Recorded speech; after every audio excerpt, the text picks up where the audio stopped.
Hello. Hi. Today we are at the grave of Mercy Brown, who was the last woman accused of being a vampire in Rhode Island during their vampire craze. Vampire Panic. Yes. So, come join us. Alright, ready?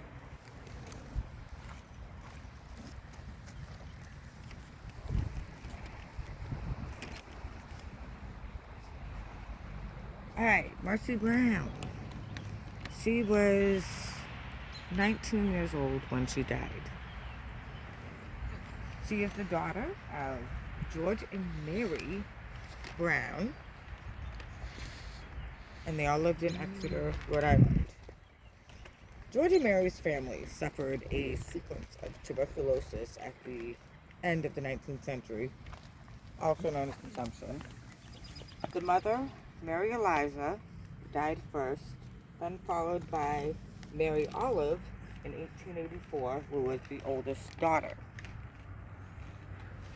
In 1891, Mercy and her brother Edwin contracted the disease, consumption, and Mercy died on January 13th, 1892.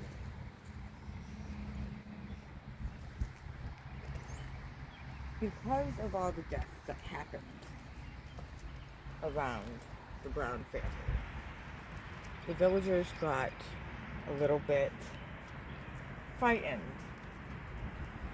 So, after Mercy died and Edwin got sick, the townspeople convinced George that it must be one of his family members that is coming to suck the life out of their family and some of the villagers. So they decided that in 1892, both Marys, the mother and the daughter, were dug up, and Mercy was also dug up. Now, the thing about Mercy, actually, we'll get to that in a moment. Mary Elijah and Mary Olive both showed signs of decayed bodies, as it would have been because they were just buried. Although, when it came to Mercy, Mercy died in January, and because the ground was frozen,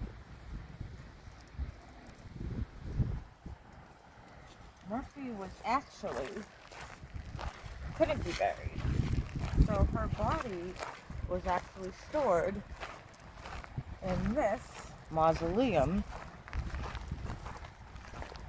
until ground was thawed enough that she could be buried. So remember, prior to this, her body was above ground and frozen. So when they finally were able to bury her,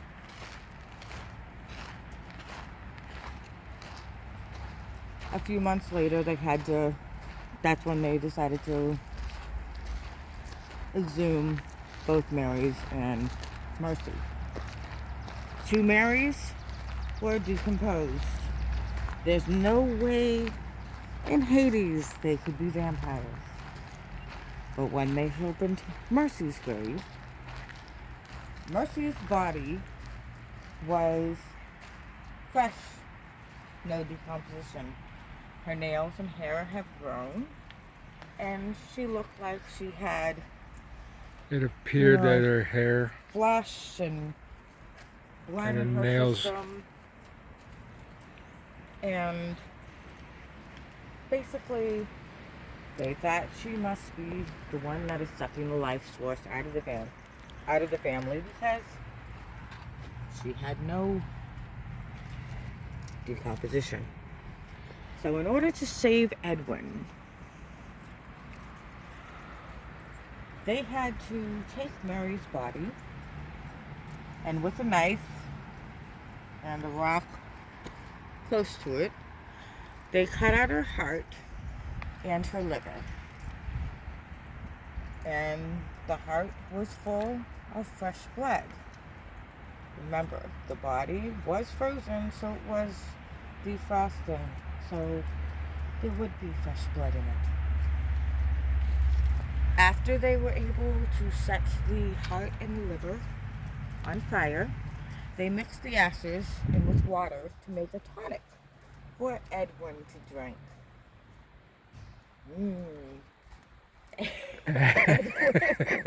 Edwin drank his sister's ashes. Ashes. But still, 2 months later, Edwin passed away. But after Edwin drank them, there was no other deaths that happened after the family or to any of the townsfolk. So they think that they got the culprit. Some of the things that they didn't take or should have taken into account is back then they didn't really have many good medical examiners, and people could just be in a coma or asleep or something and they thought they were dead. The reason George and the townsfolk thought that Mercy was performing these things as well was because her body was not in the same position that she was buried in. Her body, her hands were moved. Body shifted. So, by evidence of today, she might have actually, one theory is that she was buried alive. And that's why her body was in a different position than what she was buried in. Her arms were not across her chest. Her arms were off to the side. Yeah. So, you never know what happened to poor Mercy.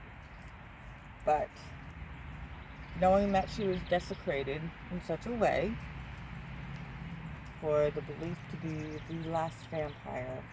The last vampire of Rhode Island. Rhode Island. It's just sick what people believe. Crazy story. They don't know what the diseases are, and they just come up with whatever. And yeah. Since it was consumption, they believe that Mercy came to people and sucking the life out of people. Yep. So that's the Thank story. you for joining us today. A poor old Mercy. And any likes or comments, or get in touch. We'd love to hear from you. Thank you for all your support, and see you soon. See you soon. Bye. Bye.